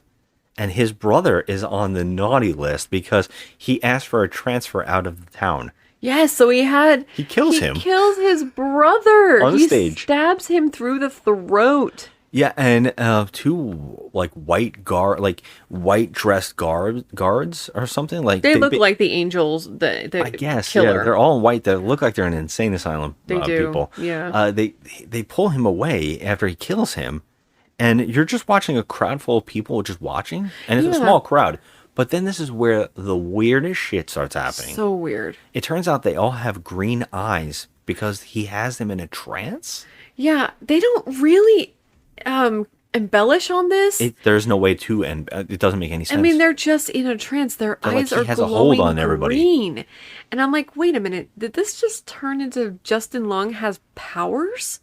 What Yeah. the hell is happening They're here? suggesting that Joel McHale was killing people for him because he was under his spell. Yeah, this doesn't make any sense. They never, ever, ever embellish on this. They never give you any further insight on this. It's There just they're is no all way. in a freaking zombie-like trance, the town. And so he's reading off the naughty list, and then so here come Bernie and Winnie, and they come running up, and they're like, "You motherfucker, you have to die, you're a freaking killer, whatever." And eventually, after a scuffle, Well, they bring him on stage, and they tell him, "Oh, we killed your friend. We Yeah, killed Joel McHale. we killed your friend." Oh, we killed him, you motherfucker, and you're next," or whatever. But what's really funny is he keeps calling, like, what's her face, a freak. Oh, the weird one. Oh, you hooked up with the weirdest one of us. Like, who are you to say anybody's weird? Yeah. Look at you, man. Also, it's also kind of a reference that he knows something about their mother and father breaking up, and that she was like, "Oh, your mother. How's your mother doing?" Yeah, You know? it's like he knows that she's like I didn't understand that. promiscuous and running around or something like that. I don't know. I It didn't seems get like it. he knows everything about the town, but that even doesn't even matter. It's I- like so ridiculous. So then they have a scuffle. Well, Bernie, it's really cool. It's actually a good moment. Bernie beats the shit out of him, or punches him. Yeah, and that then was he's fun. like, he Justin Long's so great. I can't say it enough in the scene. He's so funny. But then they start just sharing punches on Justin Long. I'm here now. Let's have some fun. Yeah, Until it they was knock him amazing. off the stage, and then everybody's kind of broken out of their trance. And they come for him, and they start like grabbing at him, but no one does anything. He just gets back on the stage. Yeah. And when that's happening, his wife attacks them, and they're able to knock her down. And then they just kill Justin Long. Yep. It's funny. I mean, it's weird. Justin I Long thought is that they were great at going to it. do something really fun. Like when she punched him, his big ass teeth were going to be like and like knocked out or something. People when they hit him and he kind of gets knocked down a little bit, the two guards come over to pick him up, and he goes, "Don't touch me. This is cashmere." Get your fucking hands off me. This is cashmere. Get off me. Don't embarrass me. Okay? I can handle this. Woo! Ooh, you like it rough, huh? But the best part is like, I mean, why give him this comical, like these teeth are so Because it's wild. comical. I bet he asked for it in particular, and Why? it works. It's so funny that it just works. It's just Oh my so God. wild. It's- But yeah, they kill him, and this moment they're like, "We did it," and you could tell that like everything starts sparking, and then she's like, "You can go now. I'll miss you," and then the two of them make out. Yeah, they do. They And like just start kissing. as the blip happens where she's getting, going back to her own timeline. So she wakes up in her bed in that god awful tracksuit, that Paris Hilton tracksuit. So ugly. And so she runs down the stairs, "Mom, Dad, yippee, yippee." And so she's so thrilled. Everything's back to normal. Her brother comes down the stairs, hugs, freaking out, so happy. Her father gives her a camera, a brand new camera, because hers was shattered when she killed Justin Long. So And they say sorry. They They're say like, sorry for being shits to we you. shouldn't have hit it. It's a hard thing that we were trying to move on from, but we should be able to talk about it. Yeah. It's not done enough. Especially how bad they were the night before and what they said. It should have been they should have done something a little more serious for that scene. Yeah. It felt too fake. It almost felt like she was in a fake moment. Yeah. Like it I thought really there was going to be did, another yeah. twist. Like because in the Joe dream, McHale like felt weird. yeah. It was weird. It just felt too fake, and it should have been a little more powerfully done. But she's saying hi to everybody, and she's seeing everybody, and she's happy. Yeah, and then the aunts walk in and stuff, Aunt Gail and all that. And so nothing happens then. She's like, okay, we're going to sit down and have Christmas. Nope. She jumps up and she's like, oh my God, Bernie. So she runs to Bernie's house. We have the moment from the original "It's a Wonderful Life" where Yeah. she's running around and saying, "Hey, move your house! Yeah. Oh, hey, Good morning. yeah, Merry Christmas. Merry Christmas!" Oh, she sees the stoner and she says, "You look great in that outfit." And she gets to Bernie's house and Bernie is like, what are you doing here? And she's like, you matter. Don't hurt yourself. And she like basically tells her, hey, I want to be your friend. We're going to watch some movies. And we're going to have breakfast. Well, the twist is she's like, "What are you doing here?" And then she says, "Well, like, listen to me, give me a moment." And she starts laughing. She goes, "I remembered." But basically, it's reference that she also remembers everything that happened. Yeah. And that's when she says, "We're gonna do this. Get dressed. We're gonna go to my house. Have everything. You're gonna be a part of my life." And they kind of shut the door.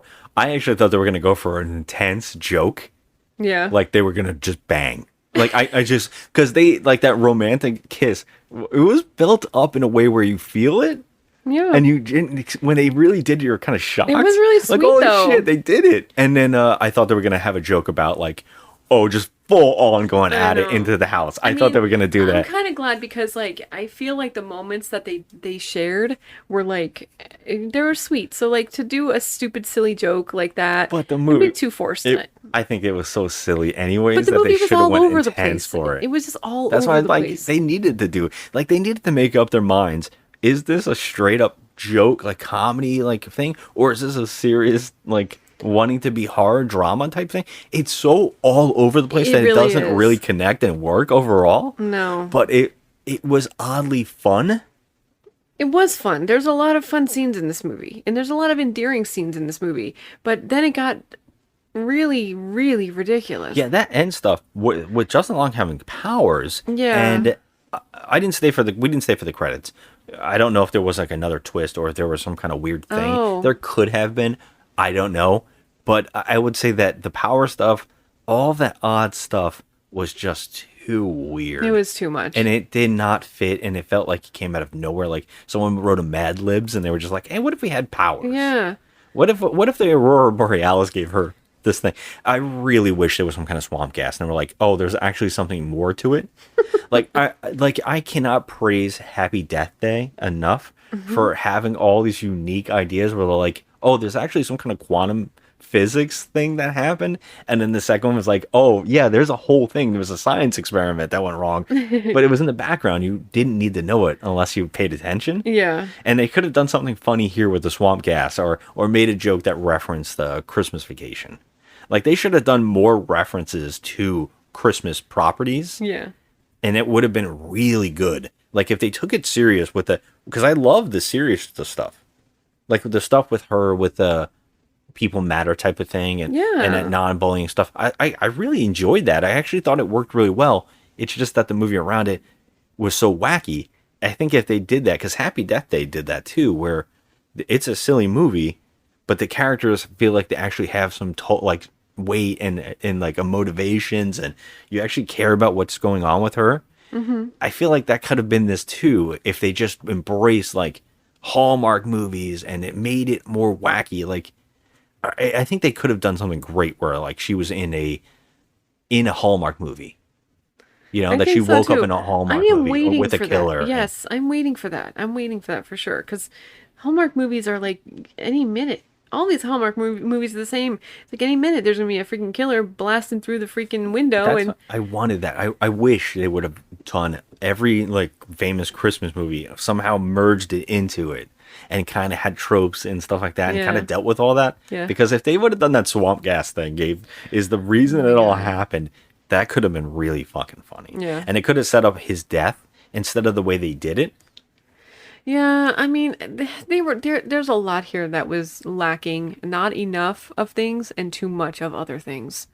But I feel overall that like this was just a hot mess. I mean, it really was. Like there was just so much going on that you didn't know how to feel. Because like one moment you were feeling like, oh, this is a really sweet, endearing moment, and then oh my God, turn around, there's a killer, and then you're all jacked up again, and it's all over. It's all over. Yeah. Well, so I don't think there's probably enough reviews to even do it. I doubt there's like a 10. So there to is, do your there is a 10. There is a 10. Oh, I can't wait. So I'm gonna go ahead. Your segment is called. My segment is called "Why We Can't Have Nice Things," and this is where I read one 1-star review and one 10-star review from people on IMDb who really have no idea how to review movies. Bottom line. Anyway, I did find a 10-star review, but it's, yeah, okay, here we go. Freaky, but Christmas themed. This was way better than I expected. Horror comedies have never been my favorite genre in horror, but this is one of my favorites. I had only watched I had only watched the OG film when I was young, so I was going into this kind of blank. But from what I remember, this horror spin really fit the bill. I will say the kills do look fake, but that never really bothered me, except when my friend pointed it out to me when I was watching the movie. Jane Widdop and Justin Long were really good. They went up and beyond in every scene. I also love the romance plotline. That was a really nice touch to the story. Truly, I know this might not be for everyone, but for me and my friend, we had a really fun time. So that's a 10. Okay. And that's not bad. I mean, that's the problem though. It's like, it's fun, so it must be perfect. Right. I don't understand people when they see that there's a number scale and you can pick different numbers. Why do they only see 10 and 1? Yeah. Like what is going on? Is the middle blanking out in their mind? Yeah, I don't get it. What do they think those numbers mean? The majority of the reviewers on IMDb are just looking at the 1s or the 10s. There's nothing in between for them. It's crazy. Wild. So I mean, there are some that do in betweens, but those people are probably thinkers. These people are just like, okay, what's the first thing that pops into my head? Yeah, I had a good time, so it must be perfect. Now, let me ask you, did you actually find a 1? Yes, I did. Now, I have to guess. All right, I'm going to have to guess. Is this one of those right-wing type of things where they're like, I'm mad about the woke stuff? Well, I'm reading this for the first time. Oh, I'm going to guess. I had, when I was watching it, I was like, I can see that some fucking conservative or something, and they're gonna go, oh man, god damn, it's in every movie now, and I can see that so fast. Okay, so go ahead and read it. Just my guess. Okay, so this was seen better film on teeth. If you're going in, Seen better film on teeth. like, Oh my god. Okay, go ahead. yeah, okay, that's not a really strong No. title, but okay. If you're going in looking for a good time and a no-brainer, don't bother. This title is as good as it gets. Number 1, no inventive kills, super lazy. Boring. Just boring. These actors are just terrible. The lead broad couldn't act her way out of a paper bag. The Lifetime and Sci-Fi actors run circles around these clowns. Wow. Mystery Movie Monday is the only way anybody should pay for this. Justin Long is the only good thing about this movie. Think about that before paying your money. And Joel McHale, stick to guest spots on The Masked Singer. Good Lord, you seem like you could be funny, and this film should have been an easy, fun horror flick, but it is not. It is painful to sit through. All right, I'm shocked that it's not someone mad about the what someone might say woke or whatever the hell it is. Yeah, there's two 1-star reviews. The other one doesn't say anything about that either. I'm kind of really shocked. Well, I guess I should know better that a lot of people that watch these kind of movies aren't really in that kind of base. Mm-hmm. But I think that you see a lot of it. If this was a comic book movie, if we were reading 1-star and 10-star during like the Marvels, then I guarantee you would have been that. Yeah. So what do you? Okay. So I guess my question now, moving on to a segment, is this the worst movie ever made? No, it's not. Yeah, no, not at all. But what would you give it out of 10? Well, I'm going to say out of 10, this is a mediocre film. I feel like I did have a good time watching it. We did laugh a lot. We looked over at each other and smiled and kind of nudged each other. And we had a couple good laughs. We had a couple good laughs. There were some endearing moments. The acting was not bad. Justin Long was over the top because he was supposed to be. It was fun. And it was funny and it worked. I'm giving this a 5. Yeah, this is one of those movies where the scale kept moving back and forth. Yeah. You know, at one point I was like, oh my God, is this going to be like a 6? Is this really fun? And then I was like, I was having fun, especially with Justin Long. I was like, this is so silly and so much fun that I cannot wait to see more of this character. Yeah. But then it kept moving down when the plot kept doing dumb shit. Mm-hmm. But I would never say this is under a 5. And I would never say it was above. So I would definitely have to say a 5 as well. Mediocre, I'll probably forget we saw it in a year. I don't think I'll remember this film. If it's like on Shudder TV when I turn it on, I'll go, yeah, I'll leave it on. It's fun. Yeah. And it definitely could be a fun Christmas movie.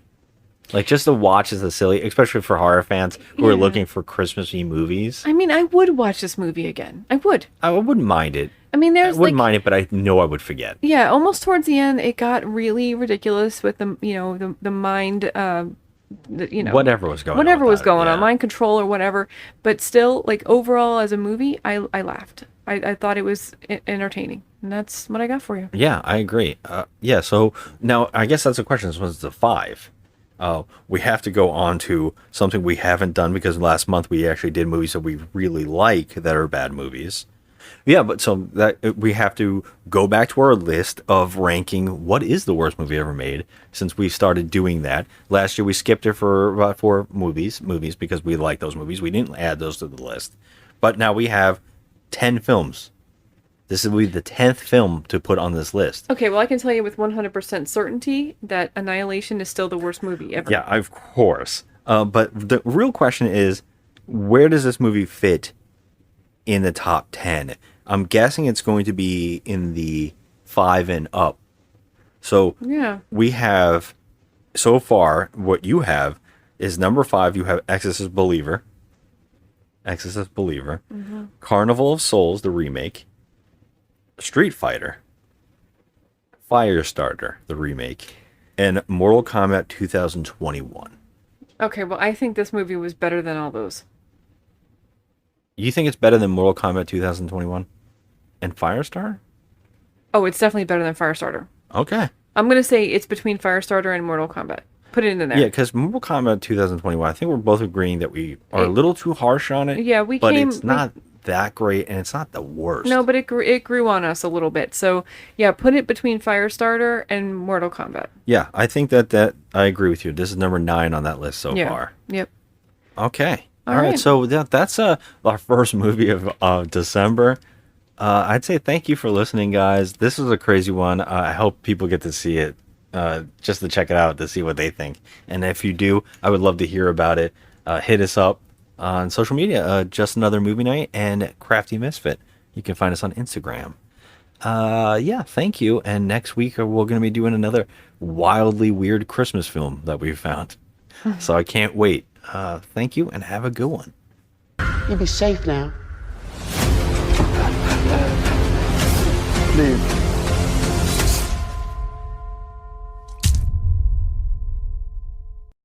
Hi, I just wanted to get serious for 1 second.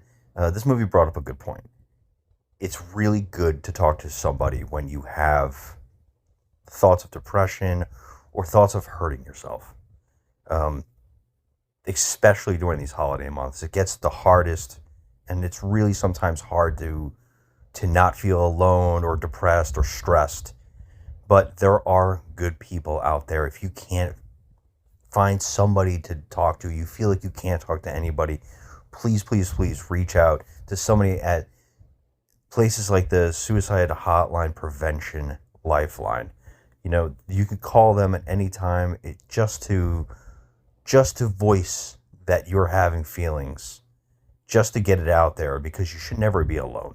So please, please reach out to 1-800-273-8255. That's 1-800-273-TALK. If you're feeling depressed or lonely, don't be. Reach out.